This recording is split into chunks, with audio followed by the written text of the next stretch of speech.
Assalamualaikum warahmatullahi wabarakatuh. Salam sejahtera untuk kita semua.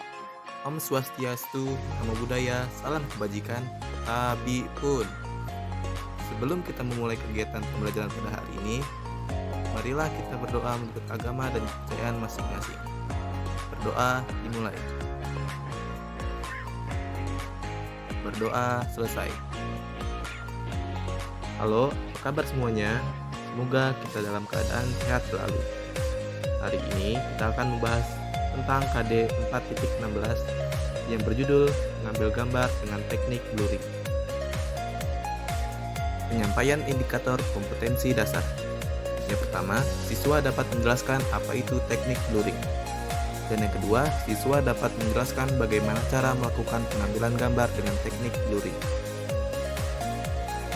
Sebelum masuk pembelajaran hari ini, maka kita akan melakukan presensi terlebih dahulu. Materi yang pertama adalah pengertian teknik blurring.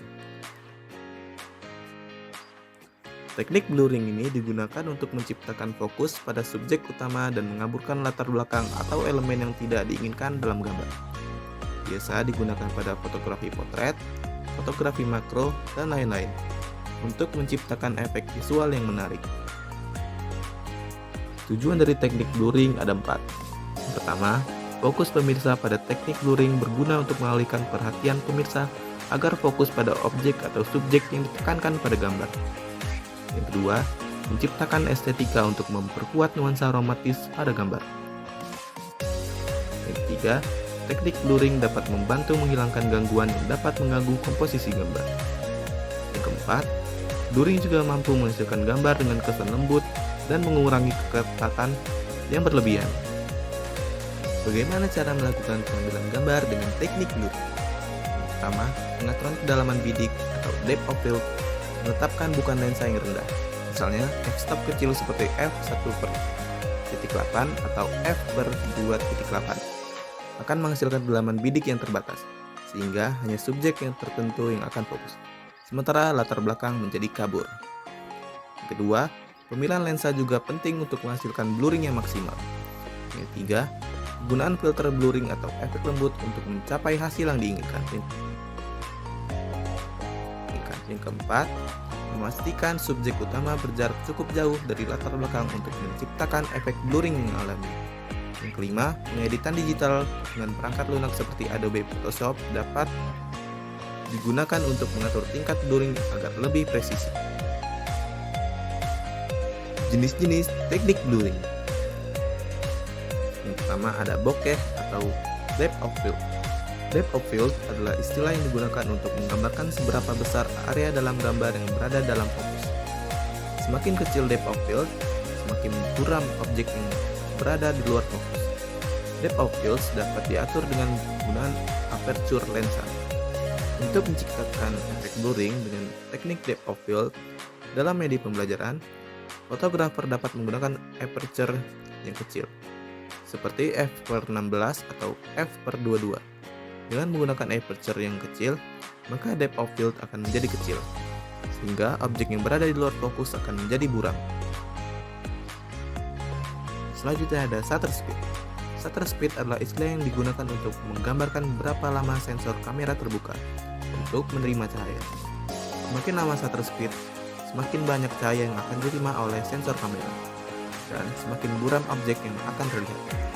Untuk menciptakan efek blurring dengan teknik shutter speed dalam media pembelajaran, fotografer dapat menggunakan shutter speed yang lama, seperti 1/15 atau 1/30 detik.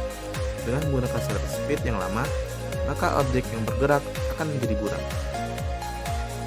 Selanjutnya ada motion blur. Motion blur adalah efek blurring yang terjadi karena objek bergerak selama proses pengambilan gambar. Motion blur dapat diciptakan dengan menggunakan shutter speed yang lama. Untuk menciptakan efek motion blur dalam media pembelajaran, fotografer dapat menggunakan shutter speed yang lama, seperti 1/15 detik atau 1/30 detik, dan menggerakkan kamera selama proses pengambilan gambar. Selanjutnya ada focus stacking. Focus stacking adalah teknik fotografi yang digunakan untuk menggabungkan beberapa gambar yang diambil dengan fokus yang berbeda menjadi satu gambar. Teknik ini dapat digunakan untuk menciptakan efek blurring yang halus. Untuk melakukan fokus stacking dalam media pembelajaran, fotografer dapat menggunakan tripod untuk menjaga kamera tetap stabil dan mengambil gambar dengan fokus yang berbeda. Kemudian, gambar-gambar tersebut dapat digabungkan menggunakan software editing foto. Dan yang terakhir ada Gaussian blur. Gaussian blur adalah teknik blurring yang dilakukan dengan secara digital. Teknik ini dapat dilakukan dengan menggunakan software editing foto. Untuk melakukan Gaussian blur dalam media pembelajaran, fotografer dapat menggunakan tool Gaussian blur pada software editing foto. Berikut ini adalah beberapa tips untuk mengambil gambar dengan teknik blurring dalam media pembelajaran. Yang pertama, gunakan tripod untuk menjaga kamera tetap stabil. Yang kedua, gunakan aperture yang kecil untuk mengurangi depth of field. Yang ketiga, gunakan shutter speed yang lama untuk menciptakan efek blurring. Dan yang terakhir, gunakan teknik fokus stacking untuk menciptakan efek blurring yang halus. Nah, itu tadi materi mengambil gambar dengan teknik blurring. Sebelum menutup kegiatan pembelajaran pada hari ini, mari kita berdoa menurut agama dan kepercayaan masing-masing. Berdoa dimulai. Berdoa selesai. Baik, mungkin itu saja yang dapat saya sampaikan. Saya tutup kegiatan pembelajaran kita pada hari ini. Tetap semangat semuanya. Wassalamualaikum warahmatullahi wabarakatuh. Salam sejahtera bagi kita semua. Om Santi Santi Om. Nama budaya, salam kebajikan, Tabiun.